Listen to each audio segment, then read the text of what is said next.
Como siempre, es un privilegio que podamos estar juntos reunidos en esta nueva charla para que podamos traer esta palabra maravillosa de vida. Más aún cuando generalmente estamos en temporadas del año en donde el mundo cristiano de alguna manera recuerda lo que llamamos Navidad.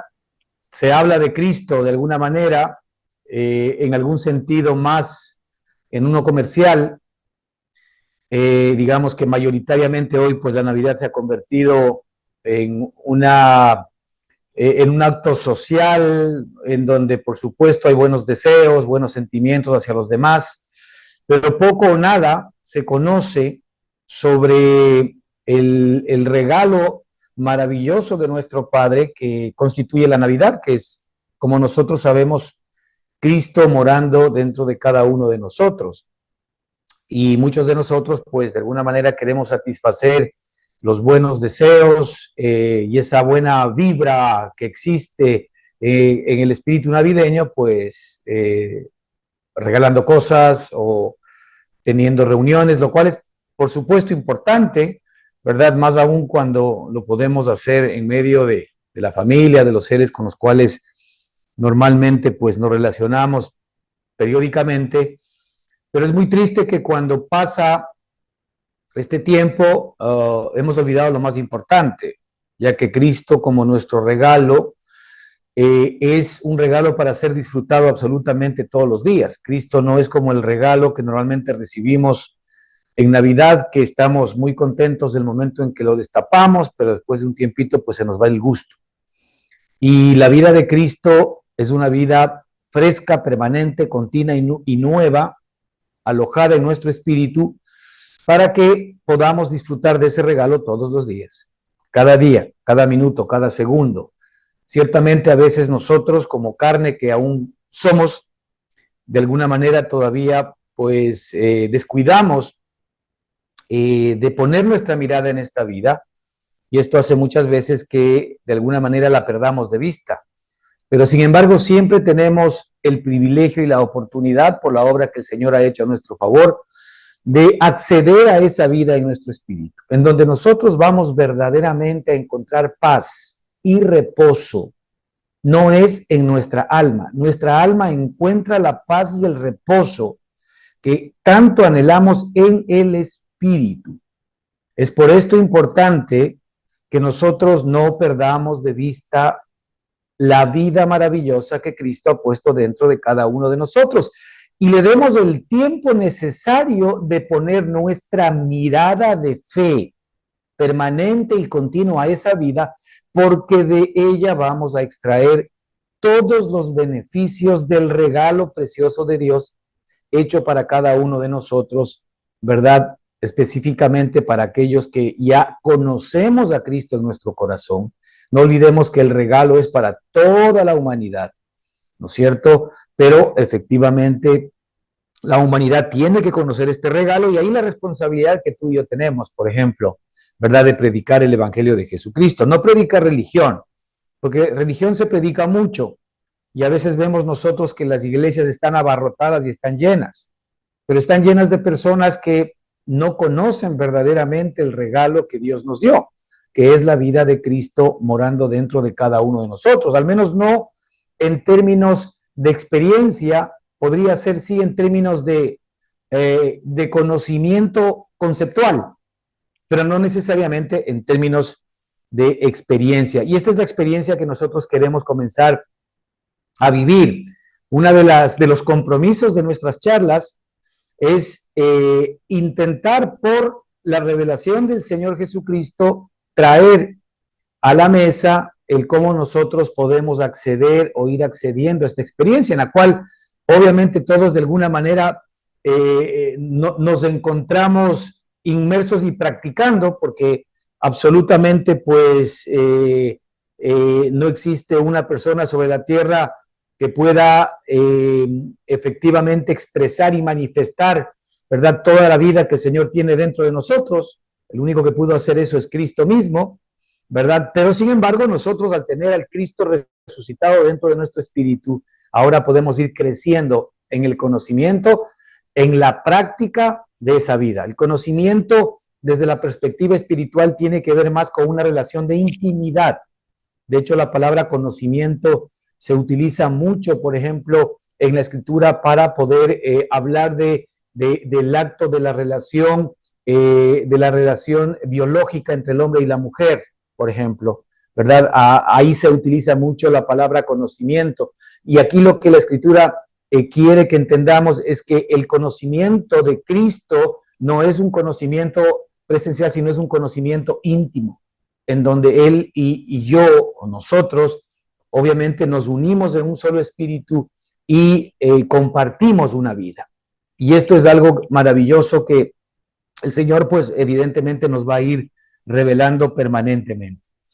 La semana pasada arrancamos con una charla que tiene que ver directamente con 2 de Corintios, capítulo 4. Arrancamos con el versículo 7, justamente tiene que ver con el regalo que Dios nos ha dado a cada uno de nosotros. Y hermanos, nosotros estamos más que nadie en la obligación, ¿verdad? Como cristianos que somos, como personas que profesamos nuestra fe en Cristo, de cada día entender mejor el regalo, porque el regalo que el Señor ha puesto en nuestro espíritu, ¿verdad?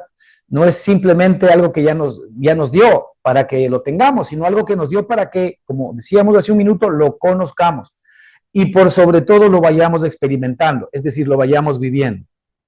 Porque esta vida que el Señor ha colocado en nuestro espíritu es la vida que nos va a acompañar por toda la eternidad. Por toda la eternidad. Esta vida es la que efectivamente tiene que ir creciendo en nosotros ahora mientras todavía estamos en esta carne, pero esta vida es la que nos va a acompañar después de que nosotros tengamos que salir de este cuerpo en el cual nos encontramos, ¿verdad? Pero claro, lo triste es que no hayamos nosotros echado mano de esta vida ahora que la necesitamos. Ahora que estamos en necesidad, ahora que estamos en carencia, ahora que estamos en conflictos, en dificultades, en luchas, en problemas, ¿verdad? En enfermedades, ¿cómo no podemos echar mano de esta vida? Ahora en donde nosotros necesitamos realmente el carácter de Cristo para poder enfrentar las circunstancias y las situaciones. Ahora en donde evidentemente los problemas, las luchas, las dificultades, el estrés y la ansiedad para nosotros, nuestros hijos, nuestros familiares, la sociedad, los gobiernos, los países, es realmente comida de todos los días. ¿Cómo es que no podemos tener el carácter de Cristo ya siendo una experiencia dentro de cada uno de nosotros? Y yo creo que este es realmente el propósito central de nuestro Padre para ti, para mí. Nuestro Padre en Cristo Jesús ya nos ha dado absolutamente todo lo que tú y yo necesitamos para este mundo y para el futuro. Ya nos lo ha dado. Es decir, el Señor ya ha suplido para cada una de las necesidades. Sería ilógico entender que si el Señor vino a proveer para el problema más grande que tú y yo teníamos, que es la muerte eterna, es decir, tú y yo realmente, de acuerdo con la Escritura, teníamos un destino, y ese destino efectivamente es la muerte, el infierno y una eternidad totalmente apartada de Dios. Eso dice la Escritura. Lamentablemente a muchos nos guste o nos disguste, pues ahí está, ¿verdad? El infierno, un lugar en el cual nosotros eternamente vamos a estar apartados de Dios, ¿ok? Evidentemente no había un solo ser humano que sea capaz por su propia capacidad de poder no ir a ese lugar. Es decir, no hay ningún ser humano que por méritos propios califique delante de la presencia de Dios para que por sus buenas obras, ¿verdad? Para que por su justicia propia sea realmente premiado y pueda salvarse de la condenación e ir directamente a lo que nosotros llamamos también cielo. No, efectivamente no había ningún solo hombre que lo pueda hacer. Pero Cristo Jesús se hizo hombre, como tú y como yo. Cristo Jesús vino a la muerte. No olvidemos que este cuerpo que nosotros tenemos, la Escritura nos llama de este cuerpo de muerte. El apóstol Pablo en el capítulo 7 de Romanos decía, ¿quién nos podrá librar de este cuerpo de muerte? ¿O quién nos librará de este cuerpo de muerte? Este cuerpo de muerte, efectivamente nosotros lo tenemos porque somos pecadores, porque este cuerpo de muerte nosotros lo heredamos directamente de Adán. Cristo no tenía por qué venir a este cuerpo de muerte, humillarse en este cuerpo de muerte. Pero sin embargo, Cristo vino a este cuerpo de muerte, ¿verdad? Para ser probado por la muerte, para vencer la muerte, para llevar cautiva la cautividad, ¿verdad? Y para efectivamente poder darnos a ti y a mí, primero, la libertad que necesitamos, la salvación que necesitamos, la redención que necesitamos, ¿verdad? Llevarnos ya sin ninguna traba a nuestro Padre, porque Él cargó todos nuestros pecados y todas nuestras maldades, y lo único que nosotros tenemos que hacer ahora es, por medio de la fe que Él mismo nos da, porque ni siquiera es nuestra, acceder a todos los beneficios a partir de hoy por la eternidad. La pregunta es, si el Señor nos resolvió el problema más grande de todos, la pregunta es, ¿cómo no habrá provisto para los problemas más pequeños? Por esto es que la Escritura nos habla mucho de hombres de poca fe. Tal vez creo que las aves del cielo, de acuerdo a Mateo 6, las aves del cielo, los lirios del campo tienen más fe que nosotros, porque el Señor nos dice que cuando nosotros estemos padeciendo necesidades o padeciendo cualquier tipo de carencia y nos falte la fe, consideremos a las aves del cielo. Consideremos a las aves del cielo. ¿Qué nos quiere decir? Que las aves del cielo tienen más fe que nosotros, porque ellas ni están atribuladas, ellas no están de alguna manera angustiadas mirando a ver qué van a hacer al día siguiente, o cómo van a comer, o cómo van a hacer para llevar comida a sus pollitos. Nada que ver, ¿verdad? El Señor dice que el Señor es el responsable de alimentarlas y ellas no tienen por qué estresarse. Imagínense si el Señor, ¿verdad? Ha hecho esto con las aves del cielo, ¿cómo no hará más con nosotros? Dice la Escritura, hombres de poca fe. Entonces, hermanos, este regalo precioso que el Señor ha puesto en nuestro espíritu, en nuestro corazón, es el que queremos de alguna manera seguir viendo. Y esto es lo que decía la Escritura, lo que vimos la semana pasada. Pero tenemos este tesoro, ¿verdad? Este tesoro es la vida de Jesucristo en nosotros. Este tesoro es lo que la Escritura habla de que el reino de Dios vive en ustedes, o el reino de Dios se ha acercado. Este tesoro es el que el Señor efectivamente trajo Él directamente desde el cielo, ¿no es cierto? Pero tenemos este tesoro. Esto es algo que ya lo habíamos visto la semana pasada. Pero tenemos este tesoro en vasos de barro. El vaso de barro somos nosotros. El vaso de barro es nuestra vida adámica. El vaso de barro efectivamente es todo este ser humano emproblemado, complicado, egoísta, falto de fe, temeroso, negativo, asustado, estresado, angustiado, desesperado, perseguido, desamparado. No sé dentro de cuáles de estos comentarios pues su vida encaja, pero la vida sin Dios realmente pues encaja en muchas de estas circunstancias. Porque cuando nosotros no tenemos a Cristo, realmente, ¿no es cierto?, vamos a tener que enfrentar estas situaciones, y el problema no es que no las vamos a tener que enfrentar, porque las tenemos que enfrentar ya que estamos en este mundo de pecado y de muerte. El tema es cómo las enfrentamos. Y para esto el Señor efectivamente nos regaló el tesoro que ahora está en tu espíritu. Hermanos, esto no es teoría, esto no es doctrina, esto es realidad, esto es verdad, esto es algo que está efectivamente alojado y viviendo en tu corazón el momento en que tú aceptaste a Cristo como tu Señor y Salvador, el momento en que tú reconociste que eras un hombre pecador y que necesitabas efectivamente que Dios te perdone por todos tus pecados. Cuando tú te acercaste al Señor y le pediste perdón por tus pecados y además le entregaste tu corazón a Cristo para que Él sea quien comience a guiar tu vida, cuando tú confesaste a Cristo como tu único Señor y Salvador y lo recibiste de todo corazón, en ese momento tú has nacido de nuevo, en ese momento tú recibiste el tesoro, en ese momento el Señor alojó el tesoro en tu espíritu. Entonces, hermanos, en reuniones como estas de la Navidad, tenemos que pensar muy profundamente respecto de que si nosotros estamos conscientes del regalo maravilloso de Dios para nuestra vida, que es el tesoro que el Señor ha puesto en este vaso de barro. Ahora, aquí este tesoro, y el mismo versículo lo comenta, habla de que contiene la excelencia del poder de Dios. Este tesoro, nada más ni nada menos que contiene la excelencia del poder de Dios. Es decir, hermano, la excelencia del poder de Dios se encuentra alojada en la vida que el Señor depositó en ti, que es el tesoro. La excelencia del poder de Dios está realmente a tu favor. La excelencia del poder de Dios está realmente alojada en ti. ¿Y para qué el Señor puso la excelencia del poder de Dios en nosotros? Sino para que efectivamente podamos nosotros ser beneficiarios directos de esa excelencia de poder.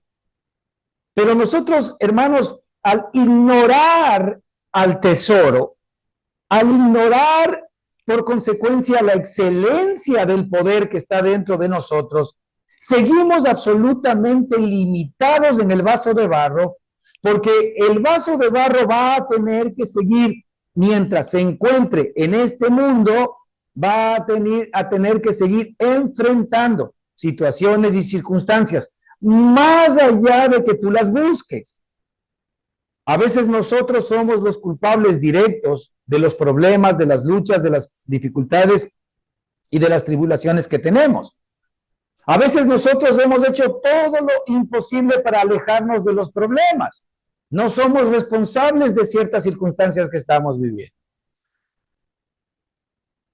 Entonces, no importa si tú eres responsable de lo que estás viviendo o eres responsable de lo que estás viviendo. No importa si eres responsable o no responsable de lo que estés viviendo. La realidad es que la tribulación, el apuro, la angustia, la persecución, la debilidad te van a seguir al vaso de barro.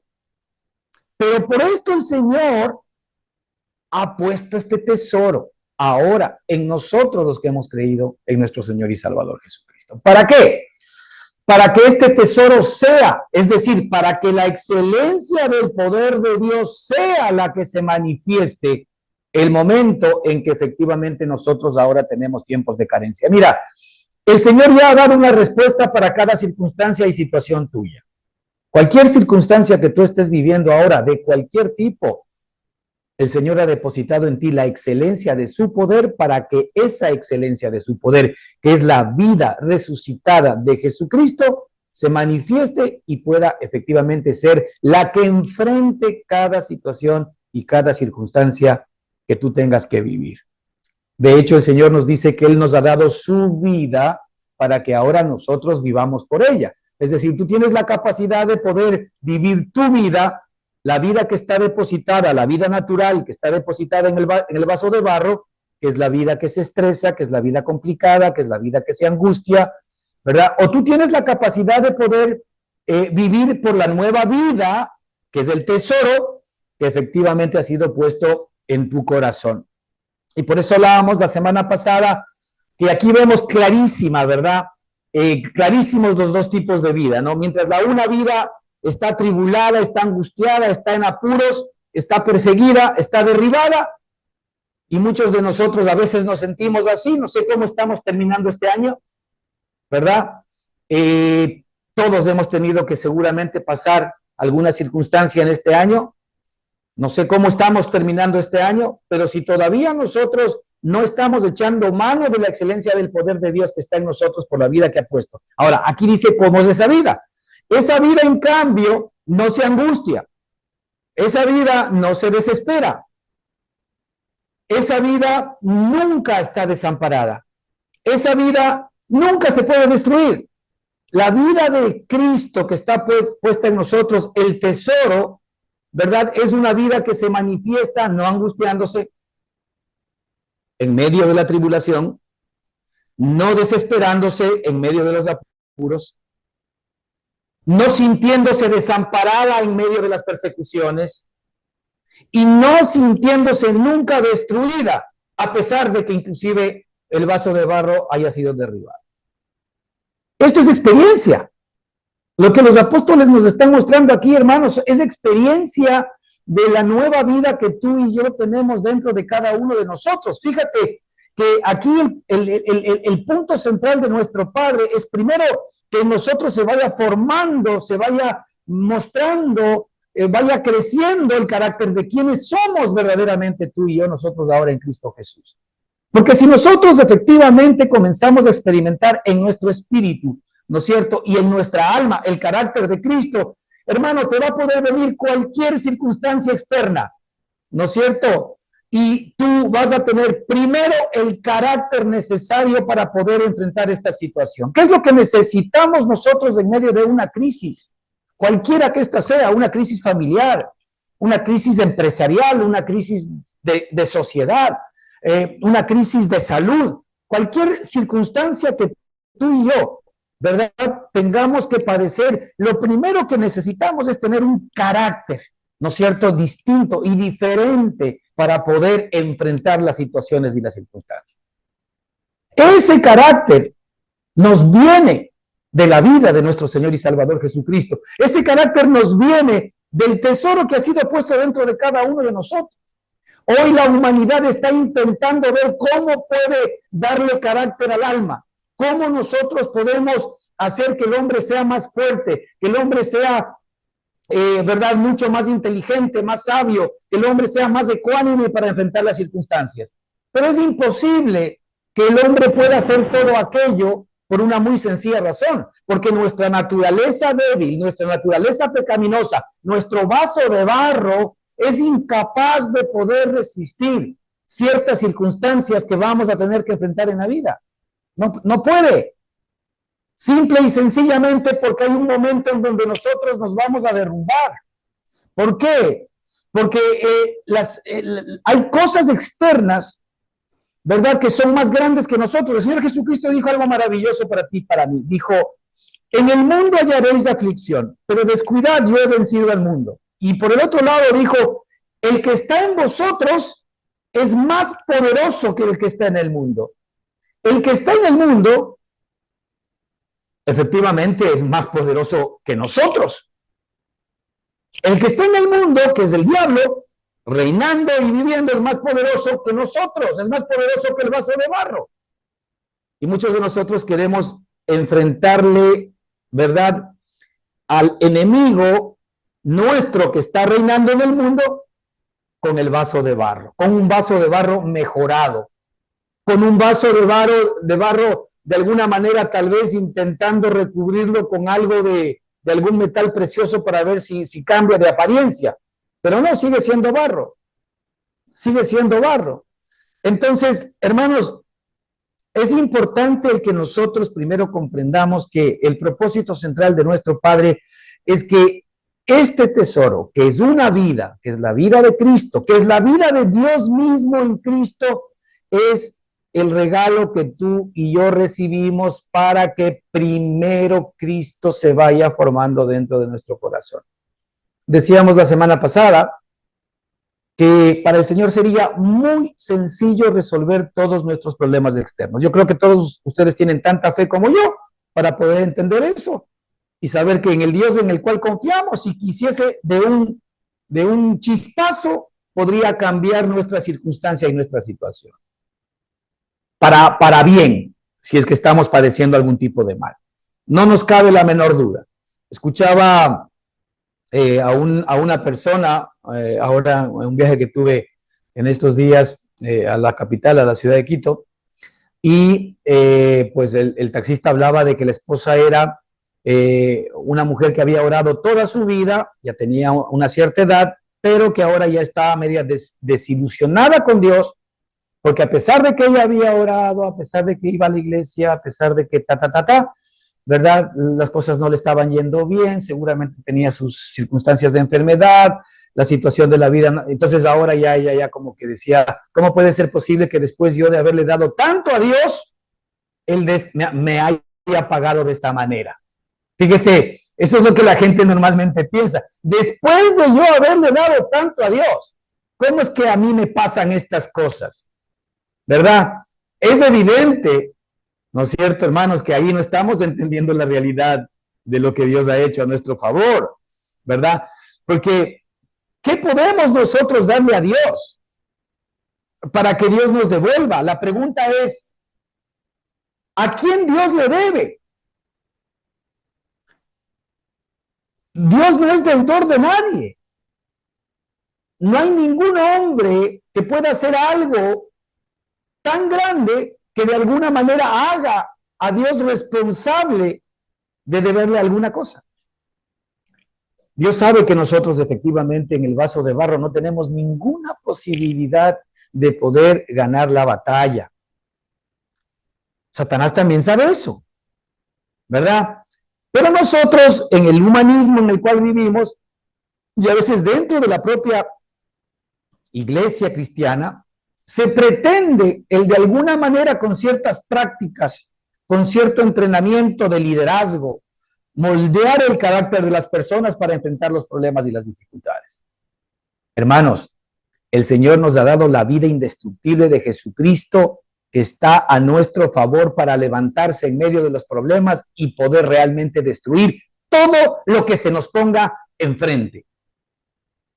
¿Cómo el pueblo de Israel podía escapar de la mano del faraón cuando estaban arrinconados frente al mar y el ejército venía contra ellos? ¿Qué podía hacer el pueblo de Israel en tales circunstancias? Sino tener un Dios que ahora está morando en nuestro espíritu y que lo que hizo fue abrirles el mar para que ellos pasen por tierra seca. Ese es nuestro Dios. Ese es el Dios que efectivamente está alojado en nuestro espíritu.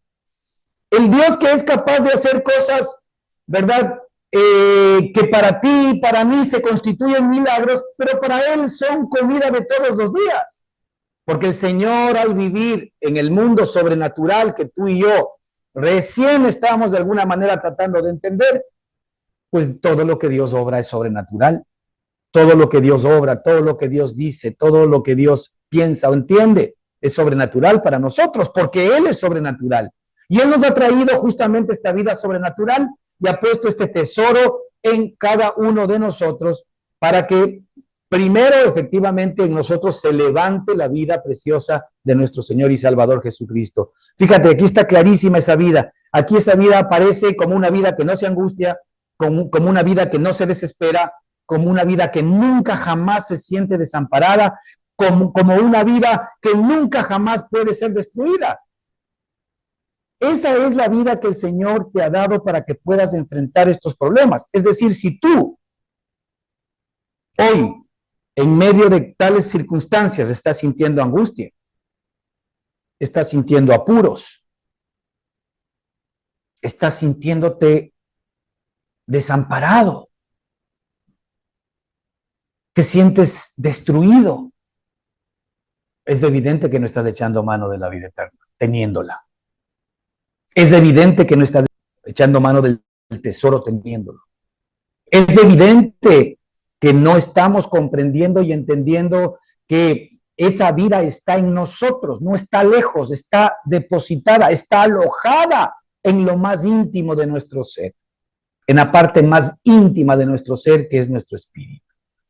Así que el Señor lo que desea por sobre todo es el que esa vida se levante dentro de cada uno de nosotros.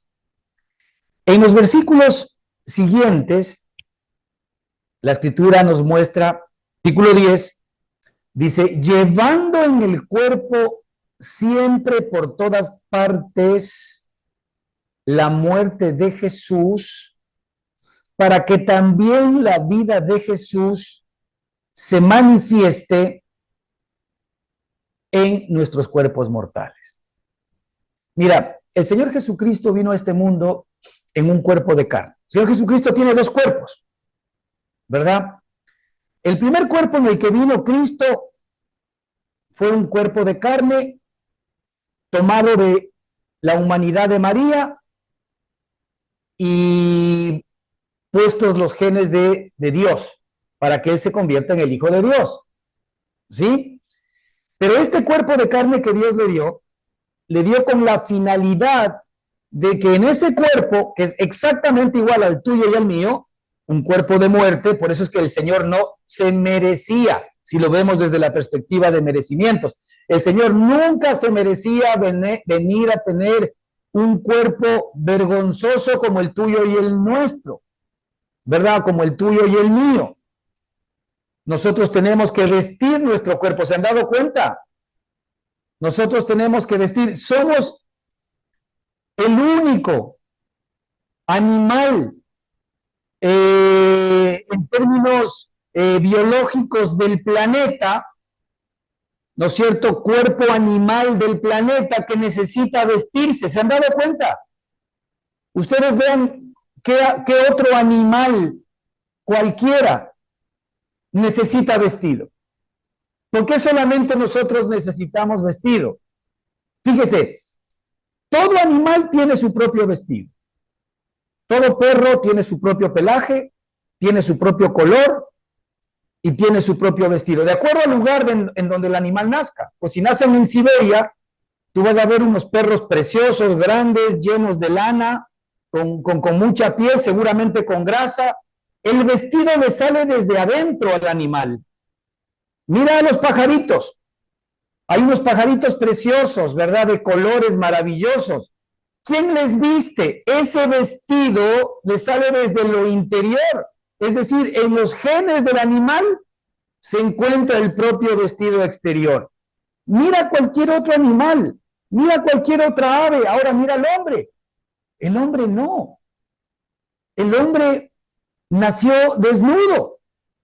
El hombre efectivamente necesita vestirse, necesita de alguna manera estar vestido, porque de lo contrario pues estaríamos vergonzosamente caminando en las calles. De hecho, si alguno de nosotros estaría desnudo caminando en la calle, inmediatamente, ¿verdad?, lo detendrían por ofender el pudor público. Pero la pregunta es, ¿por qué el hombre, que se presupone que es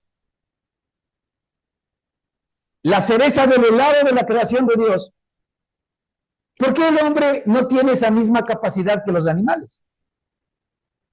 Pues muy sencillo. Porque los genes del ser humano, el ADN del ser humano, originalmente era la vida de Cristo. Y la vida de Cristo lo que hace desde adentro es comenzarnos a vestir de Cristo a nosotros. El hombre fue creado para ser vestido naturalmente de Cristo. Pero cuando esa vida se perdió, el hombre quedó desnudo. Por eso es que cuando Adán y Eva reaccionaron, ¿verdad? Lo primero que vieron después de que habían pecado es que estaban desnudos. Es decir, ellos estaban vestidos de la gloria de Cristo. Por eso dice la Escritura, por cuanto todos pecaron y fueron destituidos de la gloria de Dios. Fíjate que el haber sido destituidos de la gloria de Dios, tú y yo no sabíamos esto. A mí me han destituido de la gloria de Dios. Yo jamás hubiese sabido que yo he sido destituido de la gloria de Dios si el Señor Jesucristo no me lo venía a comentar. Es decir, tú y yo, como seres humanos, fuimos creados para expresar y manifestar la gloria de Dios. Ese es nuestro vestido. Nuestro vestido es Cristo. Nuestro vestido es la gloria de Dios, que es su amado Hijo Jesucristo. Ahora, ese vestido, una vez que tú tienes otra vez el Espíritu morando dentro de ti, esa nueva vida que el Señor te dio, la vida, el tesoro del cual estamos hablando, esa vida comienza a trabajar dentro de ti para comenzar a vestir primero tu alma. Esa vida comienza a vestir tu mente. Por eso dice la Escritura, transformaos por medio de la renovación de vuestro entendimiento. Ese vestido comienza a renovar tu mente. Ese vestido comienza a renovar tus emociones. Ese vestido comienza a renovar tus deseos, tus sentimientos. Ese vestido interno, ¿verdad?, que es la vida que el Señor ha puesto dentro de cada uno de nosotros, comienza a renovar nuestra voluntad, ¿verdad? Y todo nuestro ser comienza a ser vivificado. Esa es la realidad de lo que el Señor nos regaló. Es la vida de Cristo que está morando dentro y cada uno de nosotros. Entonces el Señor Jesucristo nos muestra en la Escritura, en el versículo 10, segunda de Corintios capítulo 7, dice, llevando en el cuerpo siempre por todas partes la muerte de Jesús. Es decir, mira, cuando Cristo vino a esta tierra, a un cuerpo que no se merecía tener como el nuestro, por lo que hemos comentado, él nunca pecó, no tenía por qué estar desnudos como nosotros, pero sin embargo él se hizo carne por el amor que tuvo por ti y por mí. Vino a resolvernos un grave problema, ¿sí? Alguien decía también de otra manera, el Señor vino a resolver un problema que él tenía. Y el problema que él tenía es que Dios determinó y decidió que la expresión y la manifestación de la vida de Dios en toda la creación, ¿verdad? Solamente la podía llevar una creación que se llama el hombre. Es decir, la plenitud de Dios. Dios determinó que solamente el hombre la pueda expresar y manifestar. Ninguna otra criatura sobre la tierra. Pero entonces, desde esa perspectiva, digamos que Dios tenía un problema. ¿Qué problema tenía? Que el hombre, al haber caído de la gracia en la cual siempre se encontró, ¿verdad?, de parte de Dios, ahora ya no, Dios ya no tenía el elemento creado que lo puede expresar y manifestar en la creación. Entonces Dios tiene que resolver el problema. ¿Cómo lo resuelve? Pues nada, enviando a su amado Hijo y viniendo el Padre en la propia vida de su Hijo como hombre, ¿verdad? Para que en el cuerpo de Cristo, ¿no es cierto?, pueda demostrar la vida de Dios que estaba morando en él por su Padre. Pero ¿cómo Cristo iba a demostrar esa vida? Pues siendo atribulado. La Escritura nos dice que al Padre le plació el que su amado Hijo Jesucristo sea perfeccionado por medio de las aflicciones. Es decir, que la vida de él, que era su Padre, se muestre a él y a los demás en medio de las circunstancias, de las dificultades, de las luchas y del estrés. Fíjese que qué estrés tuvo Cristo en su vida. Fíjese que antes de venir, ya él estaba comenzando a ser perseguido por Satanás. Cuando estaba en el vientre de la madre, efectivamente ya comenzó a haber una suerte de persecución cuando los reyes magos, ¿verdad?, vinieron donde Herodes y le comentaron, ¿dónde está el rey de Israel que va a nacer? Y Herodes dijo, ¿cómo que el rey de Israel, si aquí el rey soy yo? Entonces él, haciéndoselas de inteligente, les dijo, vayan, búsquenlo, por favor, y cuando lo encuentren me avisan para yo también irle a adorar. No, él lo que quería es saber quién era para irle a cortar la cabeza.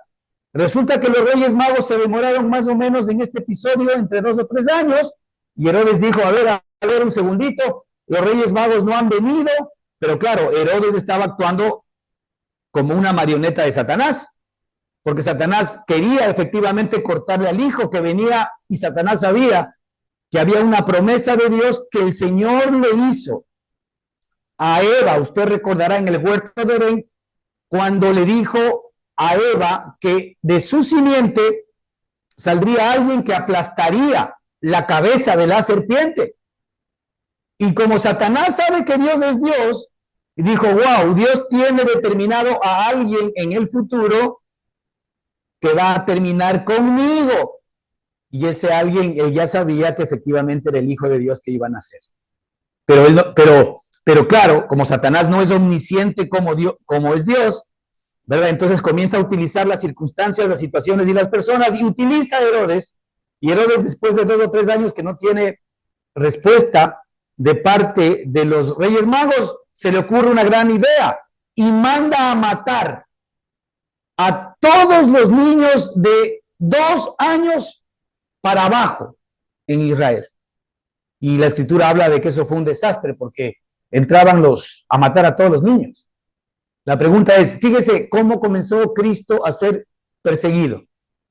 Y después, pues ya, cuando el Señor públicamente se asoma, no conocemos toda la historia de Jesucristo mientras estuvo efectivamente desde la edad de niño hasta que ya entró en su ministerio público, pero sí sabemos porque la Escritura dice que él crecía en cuerpo y se fortalecía en espíritu.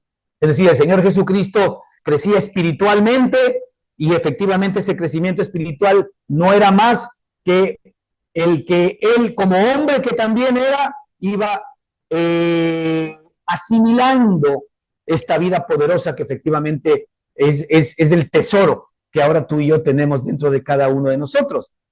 Y resulta que el Señor Jesucristo pues viene en este cuerpo de carne, entra a su ministerio y comienza a ser perseguido de una y otra manera, como todos nosotros sabemos. La gente hablaba mal de él, los propios hermanos, la propia familia no creían en él. Los religiosos de la época, a pesar de que se admiraban con su sabiduría, lo vieron como una competencia, lo comenzaron a perseguir. Por ahí comenzó él a ser calumniado por los religiosos, que era un bebedor, que era un vividor de mujeres, etcétera, etcétera. Después, pues ya vemos que fue traicionado inclusive por la propia gente de su equipo. Pasó por circunstancias difíciles, sobrenaturales, naturales, en donde pues tuvo que aplacar grandes olas en el mar, pues tuvo que enfrentar demonios. Digamos que el Señor Jesucristo tuvo bastantes problemas, ¿no? Bastantes luchas, bastantes dificultades, bastantes tribulaciones, ¿no es cierto? Pero usted dirá, pero es que Él es Cristo. Pero yo le digo, pero es que la vida de Cristo ahora está en ti. Esa es la diferencia. Esa misma vida indestructible se encuentra dentro de ti. Y el Señor Jesucristo tuvo que ir calumniado a la cruz. Fue injustamente condenado, pero Él lo hizo por ti y por mí. Él fue ejecutado con un martirio terrible, fue condenado y muerto en la cruz del Calvario. Es decir, y ni aún la muerte fue capaz, porque ahí podríamos decir que fue destruido, pues no. De hecho, estoy seguro que los fariseos y todos aquellos que confabularon para mandarle a Cristo a la cruz, seguramente fueron a hacer alguna fiestita y algún brindis por lo que hicieron con Cristo. Para ellos Cristo estaba destruido, ¿no? Pero fíjate que esa vida no se puede destruir. Y Cristo lo que hizo es entregar su cuerpo de carne. Mientras estuvo en los días de su carne, Cristo vino a entregar su cuerpo de carne como el sacrificio vivo hacia Dios por ti, por mí y por toda la humanidad. Entonces, el punto aquí es que ahora Cristo que resucita, ¿verdad? Ese cuerpo de carne muere, ese cuerpo de carne ya no es resucitado igual. Eso es importante que lo entendamos. Cuando Cristo resucita, ya es resucitado en un cuerpo espiritual distinto, a pesar de que también era un cuerpo de carne, pero distinto ya del nuestro, al punto que el Señor Jesucristo le dijo a una de las mujeres, hey, por favor, no me toques, porque aún no he subido a mi Padre. No me toques, ¿ok? Pero nosotros sabemos que ese cuerpo, antes de que se vaya, ¿no es cierto?, y ascendiera al cielo, hizo cosas maravillosas. Por ejemplo, era un cuerpo que aun cuando era de carne, no tocaba la puerta para entrar, sino que simplemente se aparecía en medio de los discípulos. Era un cuerpo que a pesar de que no necesitaba alimentarse, estaba esperando a los discípulos en la orilla con unos pescados para comer juntamente con ellos. Era un cuerpo que cuando Tomás no creyó y dijo, si yo no toco el costado y no pongo mi dedo dentro de sus propias manos de los huecos que le hicieron los clavos, no voy a creer. El Señor le dijo, ven chico, a ver, meta y vea que yo mismo soy, y efectivamente él lo pudo palpar. Es decir, lo que queremos decir es que este segundo cuerpo, una vez que ya es glorificado y llevado efectivamente al cielo, ¿no es cierto?, Dios le da un nuevo cuerpo a Jesucristo. ¿Y saben cómo se llama el nuevo cuerpo? El nuevo cuerpo de Jesucristo se llama la iglesia. Resulta que ahora el cuerpo de Cristo somos tú y yo. Resulta que nosotros hemos sido hechos miembros del cuerpo de Cristo. Resulta que uno de ustedes es la mano de Cristo, otro de ustedes es el pie de Cristo, otro de ustedes es el ojo de Cristo, otro de ustedes es la lengua de Cristo, otro de ustedes es la nariz de Cristo, otro de ustedes es la oreja de Cristo, otros de nosotros somos las células de Cristo, otros de nosotros somos todos los órganos del cuerpo de Cristo. Es decir, Cristo ahora tiene un cuerpo. Y ese cuerpo se llama la iglesia. ¿Y dónde está la iglesia? Pues la iglesia está en la tierra y la iglesia está comenzando a recibir esa vida de Cristo, esa vida de la cabeza, que es Cristo Jesús. ¿Sí? Entonces, ahora en este cuerpo el Señor dice, llevando en el cuerpo ciertamente por todas partes la muerte de Jesús, para que también la vida de Jesús se manifieste en nuestros cuerpos. Ahora, tú y yo somos el cuerpo de Cristo. Tú y yo somos miembros del cuerpo de Cristo.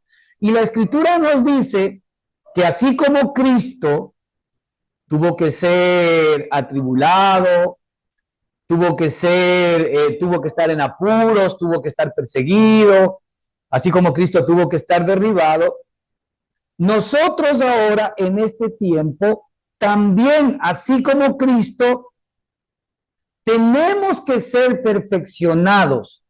Es decir, la vida de Cristo tiene que aparecer en nosotros por medio de las circunstancias difíciles, tribulaciones o pruebas que tenemos que enfrentar. Hermano, esta es una realidad, pero no es una realidad para temer, sino es una realidad que nos va a traer gozo, porque vamos a ver y nos vamos a dar cuenta en términos reales que en medio de las pruebas y las dificultades, si nosotros echamos mano de la vida, del tesoro que está dentro de nosotros, la vida de Cristo se va a manifestar. Fíjese aquí algunos comentarios de los apóstoles respecto de esto que yo estoy comentando. Por ejemplo,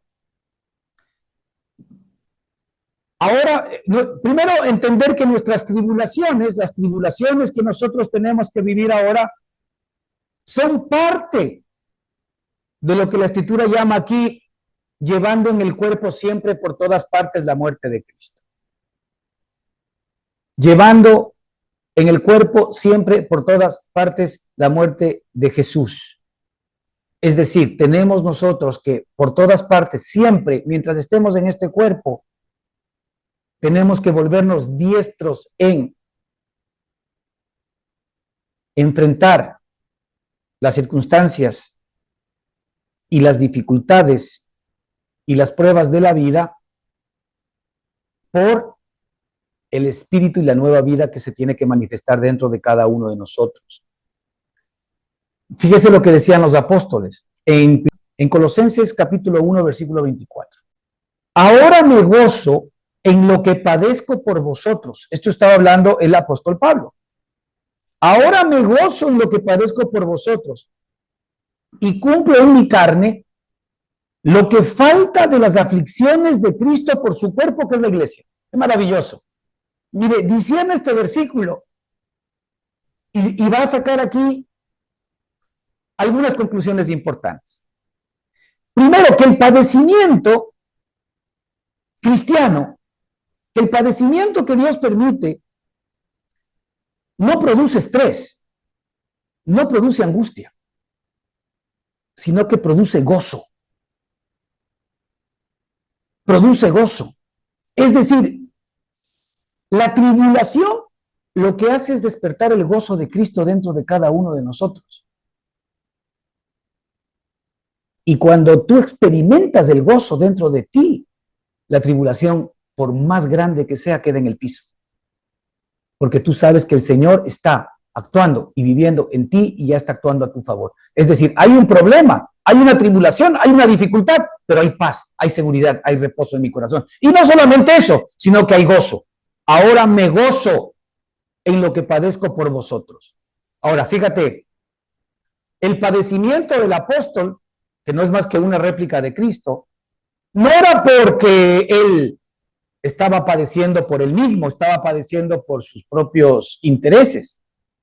particulares, adámicos. No, él estaba padeciendo por los hermanos, por el cuerpo. Hermano, usted tiene que entender que en la nueva constitución del cuerpo de Cristo, definitivamente al ser todos miembros del cuerpo de Cristo, cuando un miembro está adolorido, cuando un miembro está incapacitado, cuando un miembro está compungido en problemas, todo el cuerpo sufre. Mire, ¿qué pasa cuando el dedo pequeñito del pie o el dedo gordo, que a veces es el más complicado del pie, se pega un buen golpe en una esquina de la cama, descalzo? La pregunta es, ¿quién sufre? ¿El dedo gordo o sufre todo el cuerpo? Es decir, todo el cuerpo, la cabeza, las manos, los ojos, los oídos, sufren malestar, ¿o no? Pero por el dedo gordo, todo el mundo está con malestar. Mañana usted tiene un dolor de muela y todo su cuerpo, a pesar de que la mano no tiene nada que ver con la muela, ni el pie tiene nada que ver con la muela, ni otras partes de su cuerpo tienen nada que ver con la muela, pero todo el cuerpo está triste y adolorido y está orando a Dios: Señor, quítame el dolor de muela. ¿Sabe cuál es el punto? Que el Señor nos muestra que el sufrimiento que tú y yo tenemos ahora como miembros del cuerpo de Cristo, aquí la Escritura lo llama de una manera poderosa, es cumplir en nuestra carne lo que falta de las aflicciones del cuerpo de Cristo, lo que falta de las aflicciones de Cristo por su cuerpo, que es la iglesia. Es decir, las aflicciones que tú estás viviendo ahora como eres miembro del cuerpo de Cristo, el Señor Jesucristo está diciendo que son el resto de las aflicciones que le falta experimentar ahora por nosotros que somos su cuerpo. ¿Sabes qué significa esto? El Señor está diciendo que tus aflicciones son sus aflicciones. Que el dolor que tú estás sintiendo ahora, si seas una pequeña muela dentro del cuerpo, realmente tiene a todo el cuerpo de Cristo y Él como cabeza alerta. A todo el cuerpo orando para ti. Al Señor alerta para que tú salgas adelante. El cuerpo alerta para que efectivamente tú puedas de alguna manera recuperarte. Eso es lo que es la iglesia ahora. Y esto es lo que el Señor nos tiene que enseñar. Realmente el dolor de un hermano debería ser el dolor de todos. El gozo de un hermano debería ser el gozo de todos. Cuando alguien o viene tu marido y te regala un precioso anillo de diamantes y pone en tu dedo y tú lo pones en el dedo, todo el cuerpo está feliz por el dedo que está luciendo ese anillo. No es lo mismo.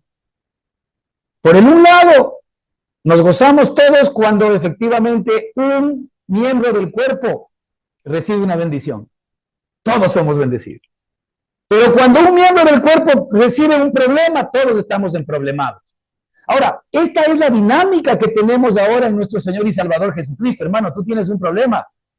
El primero que está dolorido es la cabeza, que es nuestro propio Señor Jesucristo. El dolor de Cristo ya no es porque Él vino a entregar su cuerpo por un tema de redención. Ahora el Señor de Cristo es por el resto de las aflicciones que a Cristo le toca vivir por su cuerpo, que es la iglesia. Es decir, ahora nosotros compartimos las tribulaciones con Cristo, porque nosotros, como somos el miembro, recibimos el golpe, pero realmente todo el cuerpo está de alguna manera indispuesto. Ahora, como somos un problema del Señor, hermanos, la lógica del tema nos dice que el Señor ha resuelto ya el dolor, ha resuelto la causa del problema. Pero el Señor quiere que primero tú descubras la vida a la cual ahora tú estás unido. El Señor quiere que tú descubras la vida a la cual ahora tú estás unido. Es el regalo, el tesoro que el Señor ha puesto en tu corazón, la vida a la cual tú ahora estás unido. Si tú descubres que ese regalo que el Señor te dio para que lo disfrutes todos los días de tu vida, lo que te va a traer en medio de la dificultad que Él está permitiendo es gozo. Y el Señor te dice, y lo que tú estás sufriendo es la parte que a ti como cuerpo te corresponde de mi propio sufrimiento. Yo ya sufrí por ti. Yo fui clavado en la cruz por ti. Yo pagué ya el precio por ti. Ahora tú tienes también como yo, de una manera distinta, tienes que ser perfeccionado. Así como mi Padre me perfeccionó a mí por medio de los sufrimientos, ahora mi Padre por los tuyos, porque tú eres mi miembro, quiere que tú también puedas reconocer y puedas mirar en realidad la vida que está dentro de ti. Lea este versículo que es maravilloso. Ahora me gozo en lo que padezco por vosotros y cumplo en mi carne lo que falta de las aflicciones de Cristo por su cuerpo, que es la iglesia. Aquí el apóstol Pablo también se está poniendo como miembro del cuerpo. Él estaba sufriendo por su cuerpo. Él estaba sufriendo por su cuerpo. Muchas veces nuestros miembros hacen ejercicios para salvar el resto del cuerpo. A veces, pues, cuando tenemos una caída, la mano inmediatamente lo que hace es intentar soportar la caída para que el cuerpo, para que la cabeza no se rompa, ¿no? Y claro, en esa caída resulta que la mano se lesionó, hubo una fisura en el dedo, hubo, yo que sé, un esguince, y la mano, pobrecita, ¿qué es lo que hizo? La mano, por defender a todo el cuerpo, ahora está complicada, 6 meses de rehabilitación. Ahora la pregunta es, esa mano se rompió por el resto del cuerpo, pero el resto del cuerpo está agradecido, obviamente, porque si no se hubiese roto la cabeza, si no otros miembros del cuerpo hubiesen padecido, pero la mano dijo, no, yo me rompo por ustedes. Qué maravilloso, hermanos. Esto es algo precioso que nos regala el Señor. El Señor se rompió por nosotros. Ahora resulta que nosotros, como los apóstoles, se rompieron por nosotros. Ellos no hicieron todo lo que hicieron por ellos lo hicieron por nosotros, porque se vieron como miembros del cuerpo de Cristo. Ahora a nosotros nos toca nuestra parte. Por esto es que las aflicciones no deben ser vistas como, chúsale, qué pena, y ahora qué, yo es mi problema, yo solito, ahora cómo enfrento esto, Dios, pero ¿por qué a mí? No, tú eres miembro del cuerpo y a ti te toca padecer parte de las aflicciones de Cristo por su cuerpo, que es la iglesia. Pero como el Señor es maravilloso, Él ha puesto en nosotros su vida para que enfrentemos esas circunstancias. Porque a través de las aflicciones, no es que el Señor se goza en nuestras aflicciones, no. Él se goza en la vida que sale al rescate de nuestras aflicciones. Y Él quiere que nosotros nos gocemos en esa misma vida. Fíjate, primera de Pedro 4:3 en el mismo sentido. Cuando estamos en tribulación, el apóstol Pedro dice, sino más bien gozaos. Gozaos cuando estéis en aflicciones. ¿Verdad? Porque ustedes están siendo partícipes de los padecimientos de Cristo. Qué maravilloso, fíjate lo que estamos viendo ahorita. Tendríamos que gozarnos de las aflicciones, porque nosotros estamos siendo partícipes de los padecimientos de Cristo, para que también, propósito, ¿por qué padecemos nosotros aflicciones? Para que también en la revelación de su gloria os gocéis con gran alegría. Hermanos, el propósito central de las tribulaciones es la revelación del tesoro que está dentro de nosotros. Si el Señor simple y sencillamente, ¿verdad?, nos provee para todas nuestras carencias y todas nuestras necesidades externas, pues tenemos un gran Papá Noel. Y el Señor no es Papá Noel, Él nos ha dado su vida, la que crea y la que provee todas las cosas para que nosotros ahora vivamos por ellas. Así que los padecimientos, la participación de los padecimientos de Cristo nos trae la revelación de su gloria. Es decir, nos trae la revelación de la vida preciosa y maravillosa dentro de cada uno de nosotros. Eso se llama vida experimental. Desde ahora en adelante, entiende las tribulaciones desde la perspectiva, ¿verdad?, en donde el Señor está permitiendo que tú te entrenes, porque es un Padre que te ama, para que efectivamente puedas comprender la vida que tienes dentro de ti. Las aflicciones no son para ver hasta cuánto aguantas, a ver si es que efectivamente ya dejas de pecar. No, no son para eso.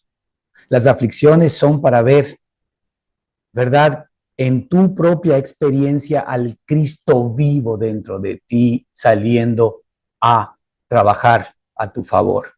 Fíjate lo que dice aquí Romanos 5:3-5. Y no solo esto, sino que también nos gloriamos en las tribulaciones. Algo tiene que haber de cierto en esto, ¿no? Porque son varios versículos que nos hablan de lo mismo. Y no solo esto, dice, sino que también nos gloriamos en las tribulaciones. Sabiendo, fíjate, sabiendo, conociendo, ya habiendo experimentado, dándolo por hecho, ¿no es cierto?, que la tribulación produce paciencia. La paciencia es la paciencia de Cristo. La paciencia produce prueba, ¿verdad? Es la vida probada, es una vida probada como con fuego, es la prueba de la fe, ¿no es cierto? La que efectivamente es más preciosa que el oro. Y la prueba produce esperanza. La esperanza es la esperanza de yo mismo poder testificar dentro de que Cristo está en mí, de que Cristo es real, de que Cristo sí vive, de que esto no es un cuento, esto no es teoría, esto no es bajo ninguna circunstancia doctrina, esto es algo que yo lo estoy viviendo y como lo estoy viviendo lo puedo gritar a los cuatro vientos. No me importa que me molesten, que me insulten, no me importa que no me crean, no me importa que crean que estoy loco, pero para mí esto es una realidad. Y la paciencia prueba y la prueba esperanza, y la esperanza no avergüenza. La esperanza que es Cristo, la vida que Él ha puesto en nosotros, jamás nos va a avergonzar, porque el amor de Dios ha sido derramado en nuestros corazones por el Espíritu Santo que nos fue dado.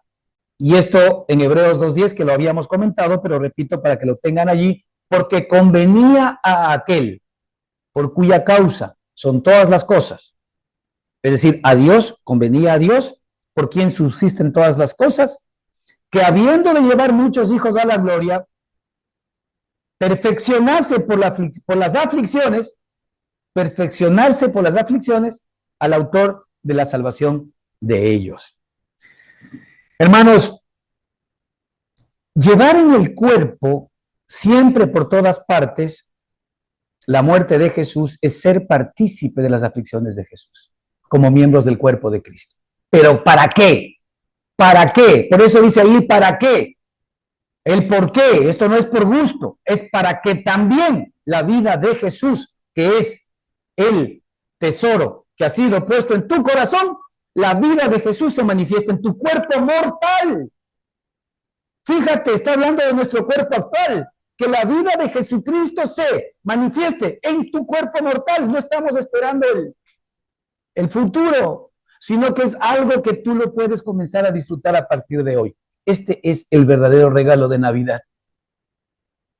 Este es el verdadero regalo de Navidad para ti y para mí. ¿Qué más queremos?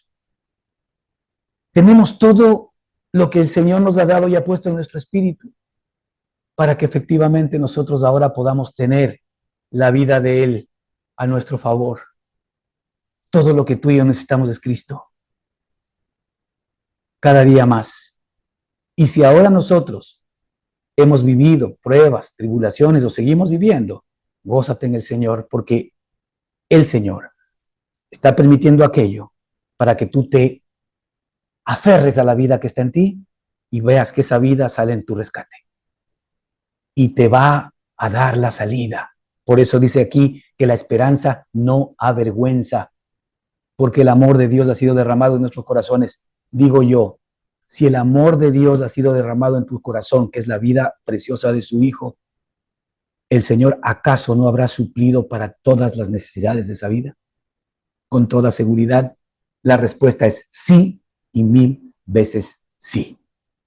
Que el Señor les bendiga ricamente. Continuamos la próxima semana. Amén.